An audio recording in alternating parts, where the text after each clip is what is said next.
Hey everyone, I wanted to go over something interesting that I noticed regarding Monster Hunter Rise Sunbreak, as director Yasunori Ichinose decided to do another interview a few months back, but now we actually are starting to get translations for it with Nintendo Dream Web. This is a Japanese outlet, and essentially he started to talk about the 3DS version of Monster Hunter Rise once again. This is something that we haven't heard almost anything about, and I want to say about a year and a half since we last covered it. For those who don't necessarily know, essentially there was a 3DS build, or there is a 3DS build of Monster Hunter Rise, as that game was essentially being produced for the 3DS originally before Capcom decided to essentially shift focus completely to the Nintendo Switch and open areas. And we have a little bit more details to go over today.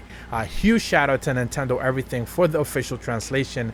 I'm gonna leave a link in the description below for their translation, but of course the original Nintendo Dream Web article as well, which is all in Japanese, and there's actually more interesting things to go over, which I'm gonna personally try to translate most of it to go over some of the interesting tidbits.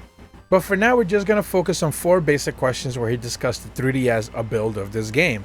They asked him, looking back when it all began, when did the development process start? Director Yasunori Ichinose responds, in the interviews I said it was 4 years ago. But given how much time that has passed since then, I think it was closer to 6. I think he's actually referencing pre-launch of Rise, when he was doing plenty of interviews, and I remember covering a lot of them. And the second question he's asked, development started 6 years ago? He says, before Rise, I was in charge of Monster Hunter Generations, but his updated version of Generations Ultimate was left to a separate director. At that time, Mr. Sugimoto, and he's referencing to the Capcom's founder, Kenzo Sugimoto, said that he wanted to make a handheld Monster Hunter game for the Nintendo Switch, and development started moving in that direction. I was often called to assist with Generations Ultimate, so rather than full-fledged start of development for Rise, began with a small-scale movement among many small groups of people. And this is something where the whole discussion regarding them having a build of 3DS's Monster Hunter Rise Shrine Ruins began.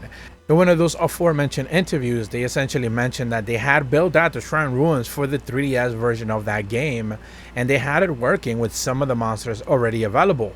They had already begun to work on Flooded Forest version of the Shrine Ruins on the 3DS build before they shifted focus to the open area aspects of the game, as essentially not only did they get their hands on the developer kits, but also the decision came from top to make this a more open area game, and that segmented gameplay that we know from the old 3DS and PSP games would go by the wayside.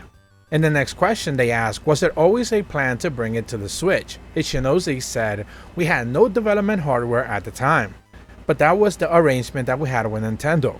Generations Ultimate development was in full swing, so at the first we were only 3 people on that team, myself, the main planner, and the programmer. We didn't have a developer kit and instead used the 3DS. We tested wire bugs and mechanics that had been in the works since the project's inception by making modifications to Generations Ultimate. And basically that was going to be it. If for some reason they would have never gotten their hands on a dev kit, or perhaps, and this was one of the biggest scenarios being painted at the time, I remember this specifically, when the Switch launched, that a lot of people were still skeptical. They were saying that the Switch was just another Wii U 2 or something like that, and it was going to fail.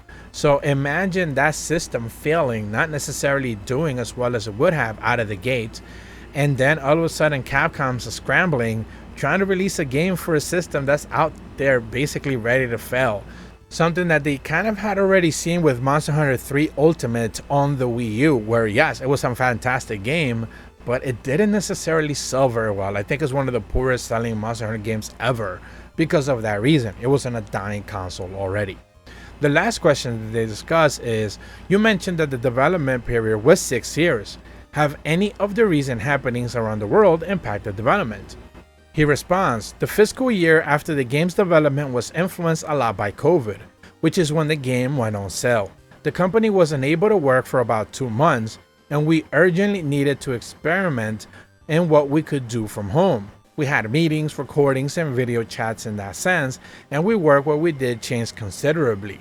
This was around the time that voice actors were recording too, and frustratingly, the week after Mr. Kamiyuki made the call to delay things was when the state of emergency was declared. The schedule changed dramatically, and after we shuffled everything around again, we were able to launch in March as originally planned. The staff worked incredibly hard to get it out of the door, but it all came together on the very last minute. And this should be the clear, obvious, most, probably open reasoning as to why the ending of the game was simply just not available on day one. Now, we had heard rumblings for this already that development had been kind of like a little bit of a mess due to the whole COVID situation, but I don't think they actually had explained that the reasonings for it was because they had been shuffling schedules around, just trying to basically get to the end of it. So, it would have been probably a better, thing for Capcom to actually come out and say, yes, the reasoning why we don't necessarily have the true ending and Allmother Narwa and stuff in the game and the elders and everything that came with update 2.0 is because of COVID. I think they were trying to avoid just making that direct connection with people, and they weren't necessarily just, trying to pin it on the whole pandemic thing. But ultimately, this is what every developer has been doing for the past few years. Even firings, which almost have no direct reasoning or connection to, the pandemic, publishers have basically been saying, and developers have been saying, they are connected directly to the pandemic itself. So maybe Capcom should have just kind of taken that approach, said that they should have just, blamed it on the pandemic, which is what everyone is doing, and just called it a day.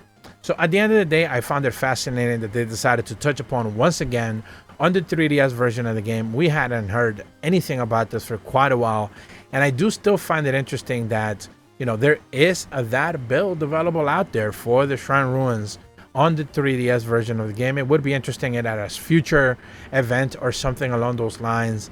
They do decide to showcase it just as, one of those things that they have available, because it was being built for the 3DS, although the Nintendo Switch was always going to be the lead platform for it. Like they mentioned themselves, they just simply didn't have the tools to be able to do anything about it until Nintendo provided them the dev kits, which, again, it took a while for even Nintendo to get their hands on the things that they were trying to sell to people.